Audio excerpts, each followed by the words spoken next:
If you ask a disagreeable person what he wants, say, or she wants, they'll tell you right away. They know. It's like, this is what I want, and this is how I'm going to get it. But agreeable people, especially if they're really agreeable, are so agreeable that they often don't even know what they want, because they're so accustomed to living for other people and to finding out what other people want and to trying to make them comfortable and so forth, that it's harder for them to find a sense of their own desires as they move through life. And that's not, look, there's situations where that's advantageous, but it's certainly not advantageous if you're going to try to forge yourself a career. That just doesn't work at all. And so, even though on average men and women aren't that much different in terms of their levels of agreeableness by the group, if you go out and you look at the extremes, they're very different.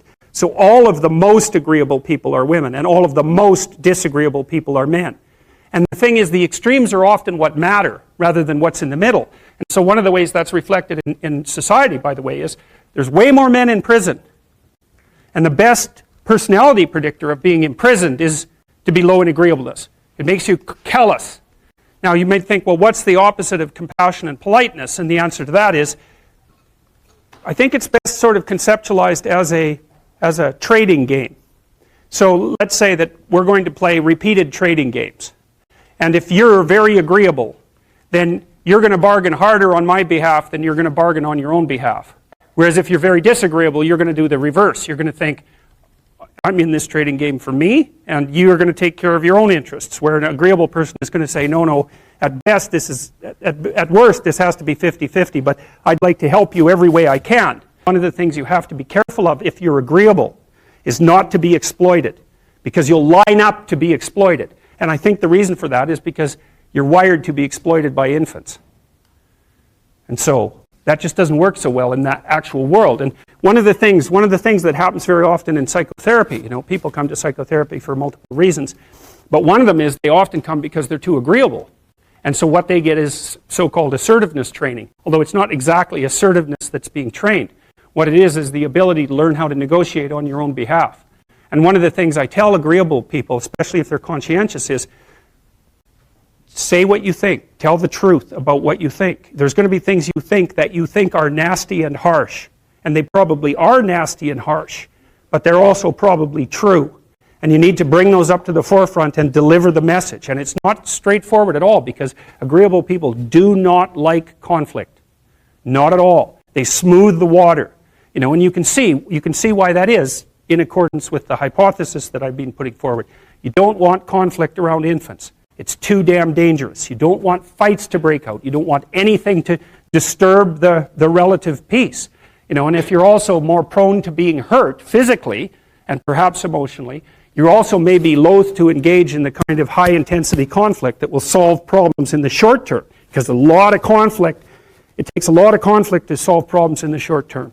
And if that can spiral up to where it's dangerous, which it can if it gets uncontrolled, it might be safer in the short term to keep the waters smooth and to not delve into those situations where conflict emerges. The problem with that is it's not a very good medium to long-term strategy, right? Because lots of times there are things you have to talk about because they're not going to go away.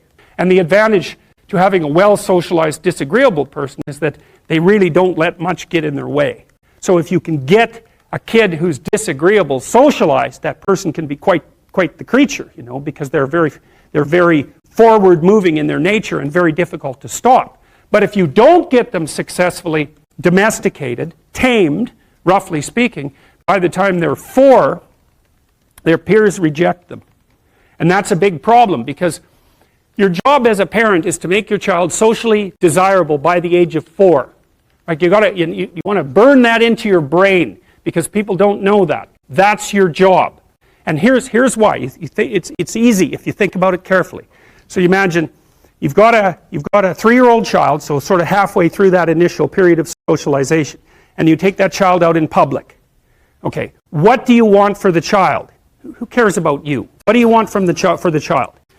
You want the child to be able to interact with other children and adults so that the children are welcoming and smile and want to play with him or her, and so the adults are happy to see the child and treat him or her properly. And if your child's a horrible little monster because you're afraid of disciplining them or you don't know how to do that properly, then what they're going to do is they're going to experience nothing but rejection from other children and false smiles from other parents and adults. And so then you're throwing the child out there into a world where every single face that they see is either hostile or lying.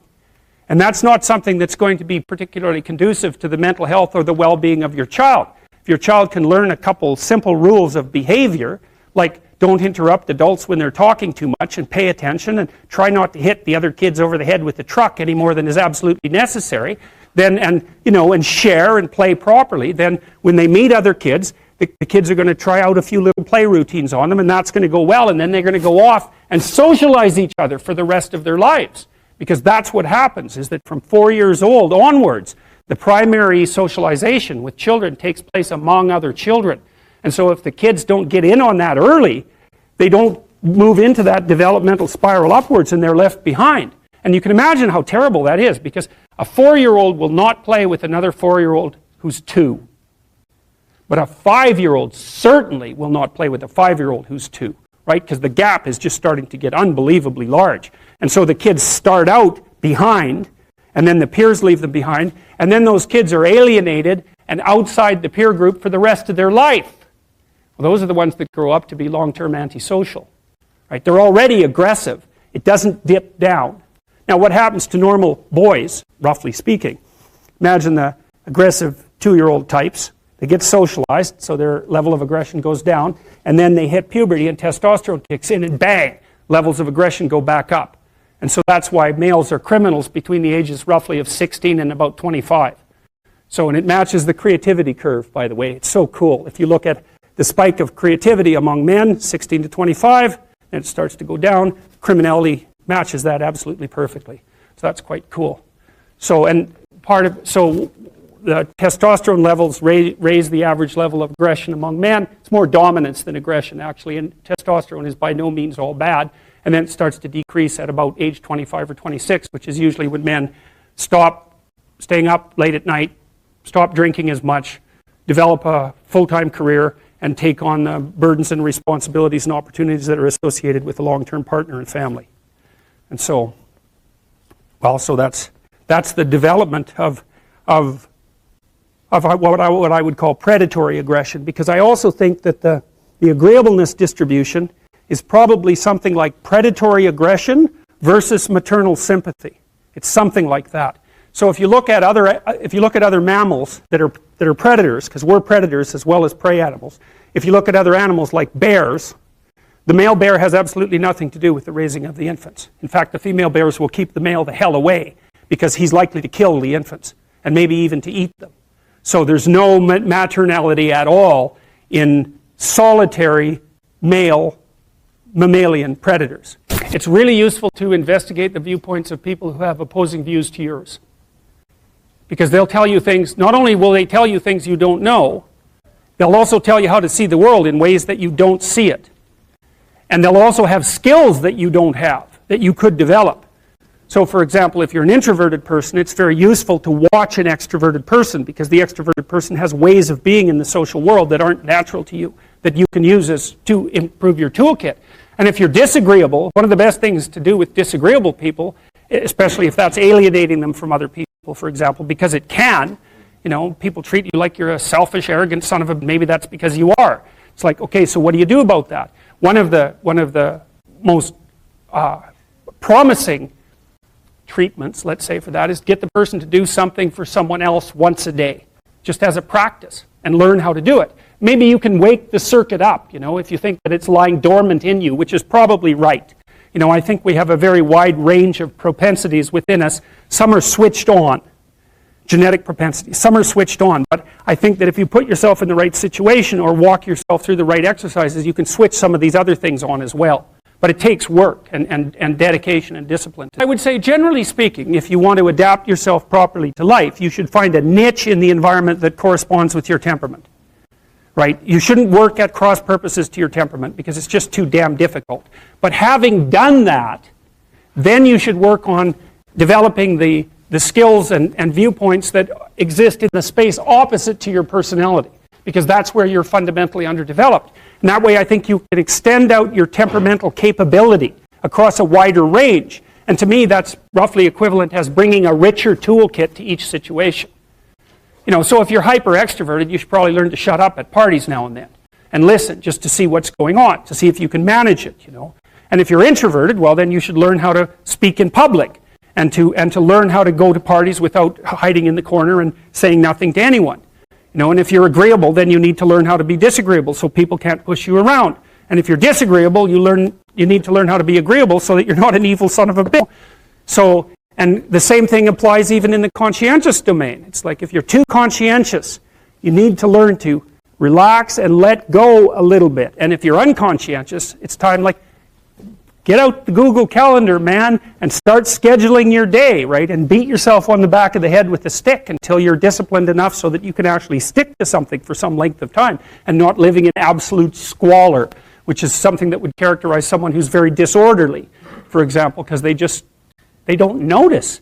It doesn't bother them, disorder. It's like, maybe they can see it, but it doesn't have any emotional valence, and so it doesn't have any motivational significance. You know, so the other thing you might want to think about too, if you're choosing a partner, is try not to choose someone who's too distant from you on the temperamental variables, because you're going to have a hard time bridging the gap. You know, it's hard for an introverted person and an extroverted person to coexist. And it's really hard for an orderly person and a disorderly person to coexist, because they will drive each other nuts. Why don't you pick up? Why are you so obsessed by it?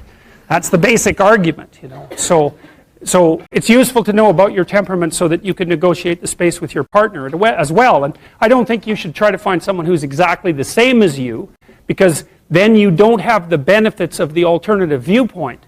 But you got to watch it, because you may hit irreconcilable differences of various sorts. And I've seen that most particularly among couples who are high and low in openness. That's a rough one. And also high and low in conscientiousness. That's another rough one, because they just cannot see how the other person sees the world at all.